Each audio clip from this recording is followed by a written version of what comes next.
Hello and welcome back to the GB Fantasy Football channel. In today's video, we're going to be looking at the best teams to target within the first 6 game weeks of the Sundry team season. Now, these fixtures, they're very difficult. Some of them, Carabao Cup filled.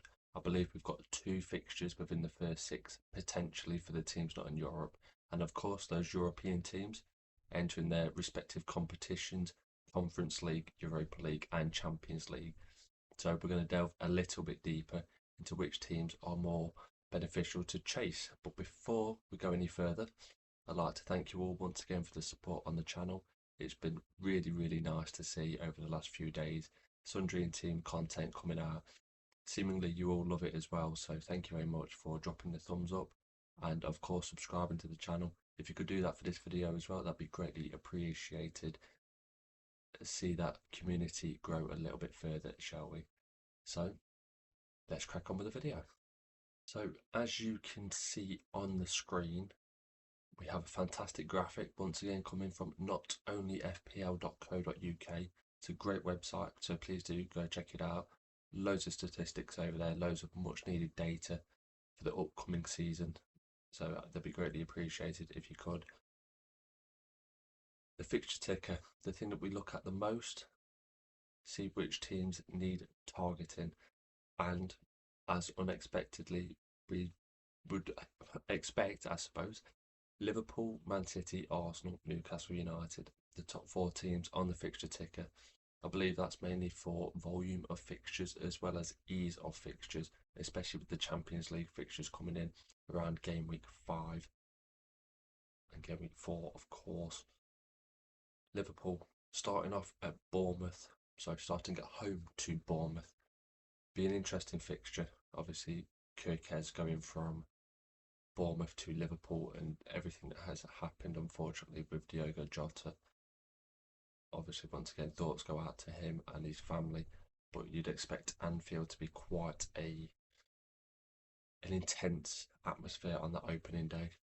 Their fixtures following that are Newcastle away, Arsenal at home, Burnley away, then I believe it is potentially a Champions League fixture. So not the easiest start for Liverpool. We've got a couple of tricky fixtures. I know Arsenal is a home fixture for them, but Arsenal's defensive data is one of, if not the best in the league, so I don't expect to see an incredible amount of goals. And also Arsenal's top 6 results over the past few seasons have been really good. Newcastle away, there was plenty of goals in that fixture last season, but would you expect it again? I'm not quite sure. Also on the screen of each team will be a little graphic of the starting 11 from the last game from last season.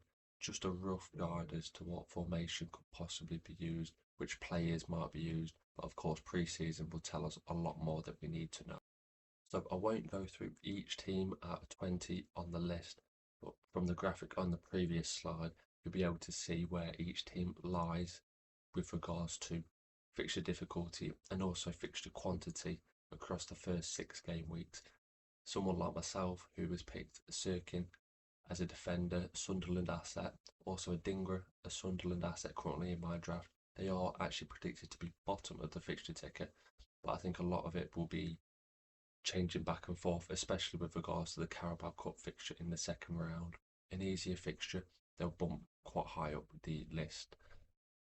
But Manchester City, a lot of interesting things will be made from their assets, especially coming back late from the Club World Cup. Wolves away, Tottenham at home, Brighton away, Man United at home, and then a Champions League fixture followed by Arsenal away. A lot of unpredictability in the first few game weeks, specifically that Wolves away fixture, similar to Kirkez going to Liverpool, Aït-Nouri going to Manchester City, going to Wolves will be an interesting one to see how it plays out. Can you back gamble on that Pep Roulette? There's a lot of fixtures there, even in the first 6 game weeks, and I do feel like he's going to ease a lot of players back, bar Haaland, which is why it's so important to get him into your drafts. I'm still looking with regards to mine. But Manchester City's fixtures, similar to Liverpool, a few up, a few down, but a good team to target. We've then got Arsenal, 3rd on this list. Personally, I feel like that's quite high. compared to, as a fan's perspective of those first few fixtures within the season. Man United away, yes, they did finish, I believe, 15th last season, and yes, they did have a shocking season. But I don't think they're going to be nearly as bad this year. And going to Man United is always a tricky fixture, no matter who you are or what team you are. Going to Old Trafford brings its own difficulties, even if it's not necessarily the traditional kind. I can see a front three of Mbeumo, Cunha, and potentially a new centre forward causing a lot of difficulties for Arsenal. Leeds at home, I think that's a plump fixture. I think many people actually target this fixture for captaincy with this game week. So if you've got a Saka, I think that might be the one. Liverpool away, very tricky fixture. Forest at home, I think will be a little bit easier compared to last season. Their squad's a bit thinner. Morgan Gibbs-White, I don't think will be there. And also they've got the Europa League to think about as well. Arsenal, Champions League, and then they've also got Manchester City at home. As I said, I'd bump them down this list. I won't be going for too many Arsenal assets. There are a few that have caught my eye, Bukayo Saka being one of them. Depending on what price Victor Gyökeres comes in at, he will be another one that will potentially lure me in. And also Miles Lewis-Skelly at 4 million cheaper than the rest of them with Gabriel and Saliba. But he's fighting Calafiori for that left back role, so do you gamble, do you not? I think Saka's a safe bet, similar to Haaland. Newcastle United up next with fixtures semi-decent. Villa away, Liverpool at home, Leeds away, Wolves at home, and potentially a Champions League fixture with Bournemouth away following that. Now, the Newcastle team currently is a little bit tricky to see. A lot of transfer talk with regards to Alexander Isak. Personally, I still think he's going to stay. It doesn't look like Ekitike is going to Newcastle now. It in fact looks like Liverpool have won the race for him. And in fact, it looks like Johan Visser from Brentford will be the one that they will potentially go after. I think that'll be a backup to Isak personally. I don't see him going anywhere. Callum Wilson has left the club. I can't see any other way of Isak starting that first game of the season personally. Too much money involved. They've then got Elanga, brand new signing. As you saw from my first draft video a few days back, he has indeed made it into that draft. I think 4 million. He will play on the right hand side, of course, rotating with Jacob Murphy. But I feel like Elanga at that price range very much has to find his way in that team pretty quickly. And on the left hand side, there's a lot of unpredictability. You've got just options aplenty. You've got Anthony Gordon, you've got Harvey Barnes. I wouldn't be going there personally, despite Anthony Gordon being a very good Sun Dream Team asset, always picking up tackles. Just goes to show his work rate. In midfield, the options are always there. You've got Joelinton, you've got Tonali, you've got Gomez. I won't be going for them. And in defence, once again, Lewis Hall, for a period in last season, he really did come to the forefront of many people's thoughts when building teams and bringing transfers in. But unfortunately, that injury did curtail his season. Not sure personally when he's going to be back. I think I have seen him take the number 3 shirt today. So to me, that tells me he will be the starting left back for Newcastle. But the one to look out for, Eddie Howe, when they was in the Champions League last time, didn't really rotate much, and the team suffered for it in the league. So I'll be intrigued to see how they approach it this season. Second to last Champions League team that we will focus on in this video is Chelsea. Now, personally, I think this is the trickiest one to gamble on. They're coming back extremely late from the Club World Cup. They've only got enough time for 2 friendlies before the start of the season. And they're starting with, to be fair, a lot of London-based fixtures, which is good for travel. 2 out of the 3 first games for the season are at home. They're at Stamford Bridge. They've got Palace and Fulham in those home fixtures, with an away trip to West Ham sandwiched in between. So if you are going to think on the positive side of things, you've definitely got that to grab hold of. That is followed by Brentford away, so they still don't have to leave the capital. And then potentially a Champions League fixture, which could or could not be a home fixture where they still wouldn't have to leave London. And that's followed by a trip to Manchester United away. So theoretically, Chelsea wouldn't have to leave London until at least the 16th of September, which is an interesting one. There is an international break between game week 3 and game week 4, which is something to note. But Chelsea-wise, I think Cucurella will dominate a lot of people's teams. I feel like he's been underpriced, that is. Cole Palmer, another one, a fantastic asset. So many options up front. João Pedro, Liam Delap, too much for me. Not enough stability within that team. Moises Caicedo and Enzo Fernandez are two options to potentially look out for.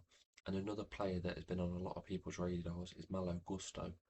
Now, I don't know why that is. I thought Reece James had quite a bit of game time towards the back end of last season, and even in the Club World Cup when fit. So unless he's picked up a long-term injury, which I'm not sure of, I'm not sure why Malo Gusto is getting so much traction.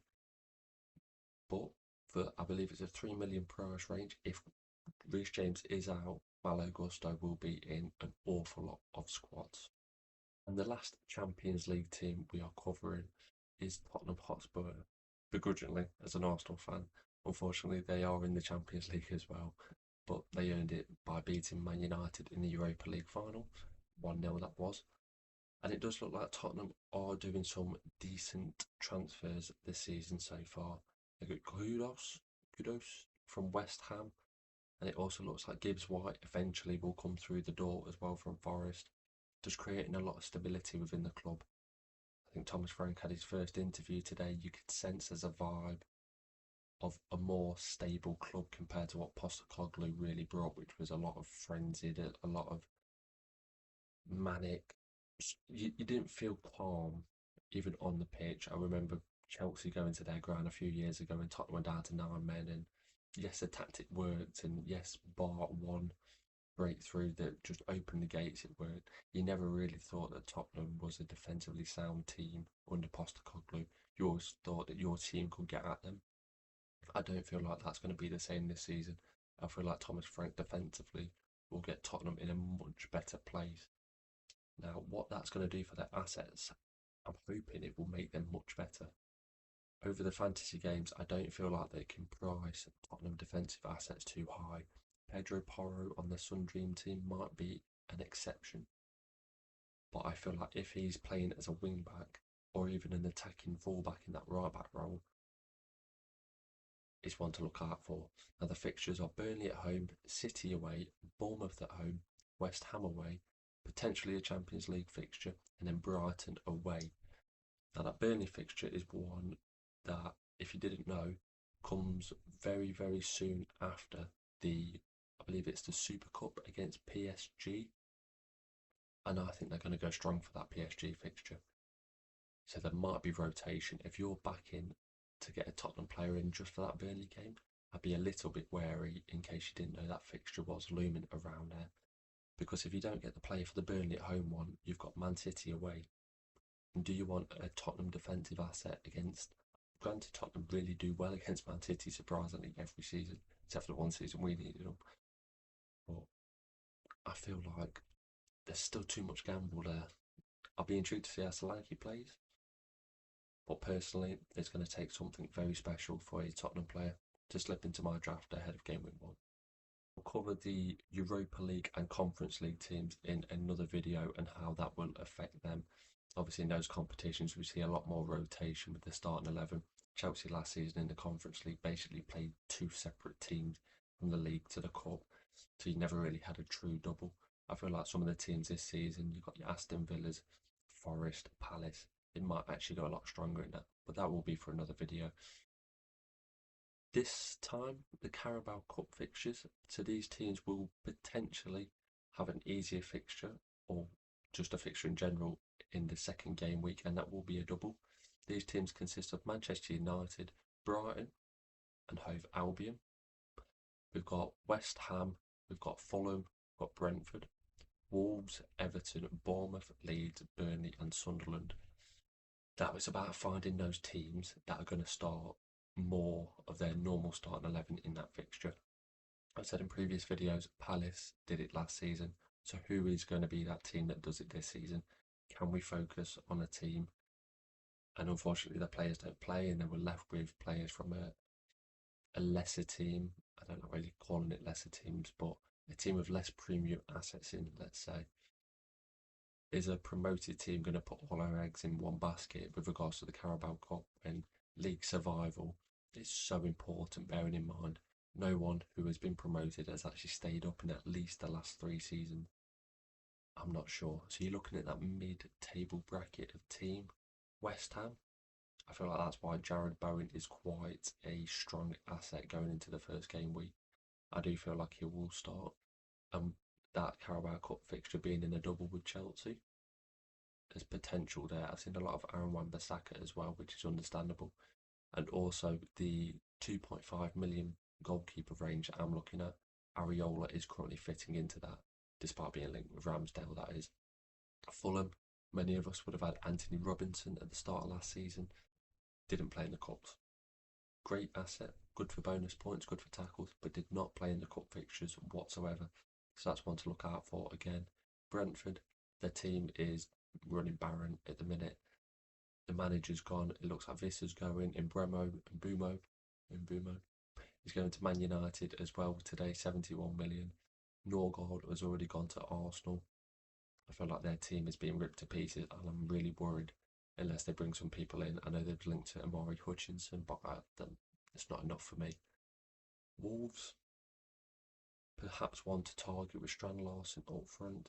And then there's a few notable absentees knocking about and a few notable assets as well. Everton, Tim Irabunen, if you know, you know. I believe he got 20 odd tackles in the fixture last season and then literally did nothing after I brought him in, so cheers Tim for that one. But can we find that next Tim Irabunen as well? It was about 1.5 million, it's just incredible value. But they are the fixtures, they are the teams at the top, at the bottom of the fixture ticket. It's also nice to see whereabouts they fit into our squads as well. And that concludes today's video. Just a little look at the fixtures, see what potential assets from each team are standing out to me at the minute. If they're worth the gamble, if they're too much of a gamble. I'd be intrigued to hear how you are feeling about these teams, specifically teams such as Chelsea, Man City and Tottenham with that Super League, Super Cup game as well, knocking it around the corner of game week 1. I try to stay away from players that are potentially risk, whereas some of you might be playing the game in a different manner altogether. There's different horses for courses, and I'll be intrigued to see how everybody's team and drafts do line up. So that is it for today's video. Please do drop a thumbs up on the channel, it will be greatly appreciated, and do subscribe. Let's push the content out there, let's grow the community, let's try and get the Sundream team just player base as big as possible, because it is a game that really does deserve that type of push. My socials are in the description below. We've got TikTok, Instagram and X. Go check them out. Always over there. Good stuff for posting thoughts in between videos. Do go and have a little check. And that is it. Thank you very much for watching, and I'll be seeing you in a new video very soon.